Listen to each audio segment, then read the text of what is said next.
Bear in Washington. We will have complete coverage of the Southeast Texas flooding from Hurricane Harvey in just a moment. But first tonight, we begin with another missile launch from North Korea.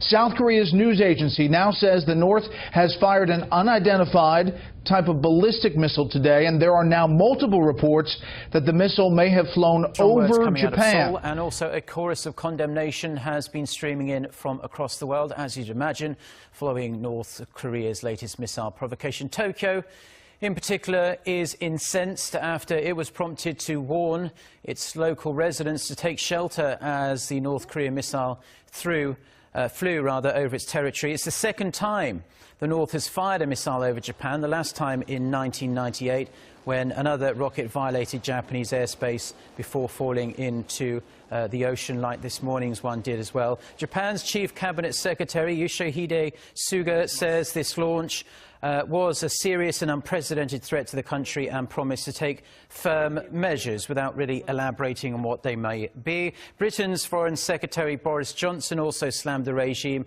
In a statement posted on Twitter, as you can see there, he said he was outraged by North Korea's reckless provocations. With North Korea's launch of yet another ballistic missile. This wasn't any old launch, though. The missile flew directly over Japan, a significant escalation showing North Korean leader Kim Jong-un's defiance of President Trump and Japanese Prime Minister Shinzo Abe. Trump had said Kim was starting to respect the U.S., but he may have to rethink that assessment following what happened this morning. Let's get more information from our reporter at Seoul's Defense Ministry, Kim Hyun-bin. So, Hyun-bin, this is a fluid situation, and we are still awaiting reactions from the key players in the region. But what's the latest you're hearing? Well, as you mentioned, Mark, North Korea fired what is believed to be an intermediate ballistic missile over Japan just over 4 hours ago. And South Korea Joint Chiefs of Staff says the missile was fired from Sunan near Pyongyang at 5:57 a.m. South Korea time. The JCS says the missile flew directly over the northern Japanese island of Hokkaido and fell into the North Pacific Ocean. The Pentagon also confirmed the missile that it flew over Japan's territory, adding that it's still assessing the launch. The missile flew some 2,700 kilometers, reaching an altitude of 550 kilometers. And experts say the North probably fired the missile to demonstrate that it's capable of targeting the U.S. territory of Guam at any given moment. The distance between Pyongyang and Guam is some 3,000 kilometers away. At the height of U.S.-North Korea tensions earlier this month, North Korea threatened to launch 4 intermediate ballistic missiles into waters near Guam to show it's capable of targeting U.S. military bases on the island. Now, Japan, which sounded sirens in certain regions upon news of the launch, is deeply concerned by the escalation, but made no effort to shoot down the missile. Now, Japan's Chief Cabinet Secretary Yoshihide Suga described it as an unprecedented grave threat, and Prime Minister Shinzo Abe vowed to protect the Japanese public in the wake of this provocation. Now, this comes after the North launched 3 short-range ballistic missiles into the East Sea over the weekend. Now, we are expected to be briefed by military officials here shortly, so hopefully I'll have more updates for you during the next newscast at noon, Korea time. Back to you. We are waking up to a breaking news this morning. Just over an hour ago, North Korea has fired an as of yet unidentified projectile in an eastwardly direction and actually over Japan. We have our Yoo Jun-hee on the line to give us more details. Jun-hee, what do we have so far? Simon, according to South Korea's Joint Chiefs of Staff, the projectile was fired at 5:57 a.m. South Korea time from the district of Sunan, which is on the outskirts of Pyongyang. Now, NHK News is reporting that the rocket flew over Japan's northern island of Hokkaido and out towards the Pacific Ocean. NHK also reports that the projectile fell in water some 1,200 kilometers east of Hokkaido. The Japanese government even told its people at one point on the eastern coast to take refuge. Now, in a nationally televised remark, Japan's Chief Cabinet Secretary Yoshihide Suga says Tokyo is working in close coordination with the U.S. and South Korea concerning the provocation, which he called a new and serious development. And South Korea's military says it's currently working with its U.S. counterparts to analyze the launch and determine what type of missile it was. This also comes amid reports from South Korea's National Intelligence Service that Pyongyang has completed preparations to conduct another nuclear test at its Punggye test site.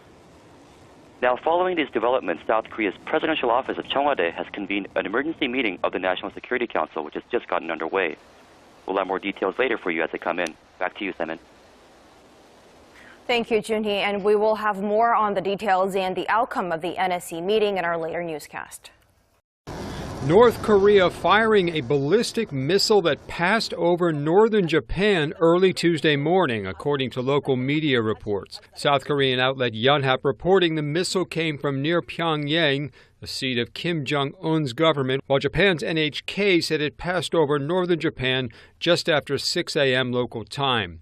The Japanese military did not attempt to shoot down the missile, but NHK reporting the missile broke into 3 pieces and fell into the ocean off Hokkaido, the northernmost of Japan's 5 main islands. The Pentagon is still assessing the trajectory of this latest missile fired from North Korea. As you mentioned, Yonhap, South Korea's news agency, first reported within the last hour that the missile was fired somewhere close to Pyongyang, the capital of North Korea. It flew toward Japan. There are reports from the ground in Japan that it actually flew over northern Japan. The Missile Defense Agency here at the Pentagon put out a report suggesting that the missile had in fact flown over Japan. This is the 18th missile fired by North Korea since the start of the year and comes just days after President Trump warned North Korea not to do more. It's the most provocative action from Pyongyang since Kim appeared to back down from a plan to send rockets toward the U.S. Pacific island of Guam. At the time, President Donald Trump threatened fire and fury if North Korea went through with the launch. I'm going to come to you on this. You've worked for 2 presidents. North Korea is not a new issue. I think we can all agree no one has effectively figured out how to handle it based off of what you've seen from your days in both White Houses, what you've observed so far for the Trump administration. What is your general sense and feeling around this possible development? Well, if these reports are confirmed, this is a huge deal. I mean, that kind of intermediate range missile flying over Japan's airspace is, I mean, that's, I don't like to over dramatize and you claim that that's tantamount to an act of war, but I mean, depending on the circumstances when we get the details, but it's a big deal no matter how you slice and dice it. Japan's a major ally to the United States, though we're not, you know, they're not wed to us through a NATO treaty, and we're not obligated to necessarily come to their defense in this instance. That's a question that will immediately be on the president's plate.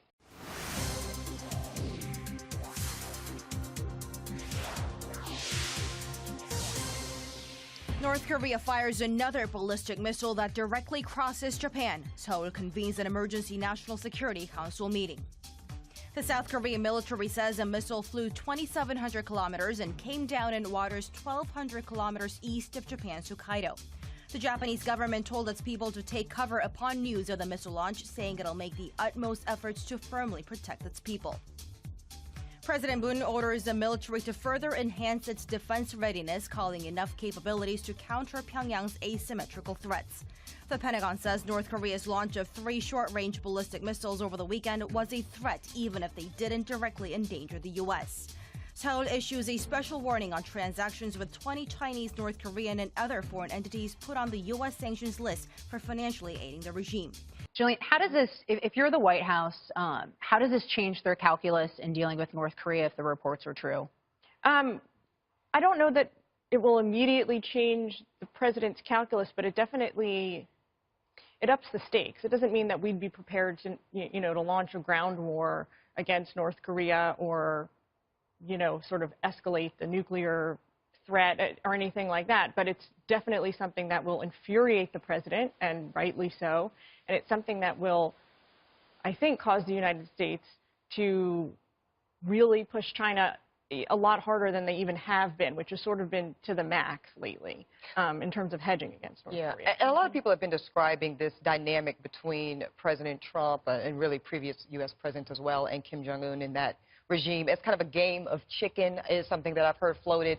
But we know this is not a game, right? We know that these are potentially millions of lives at stake, as you're saying. And if this development is even anywhere near true, those stakes just got higher today. You're absolutely right. It's not a game.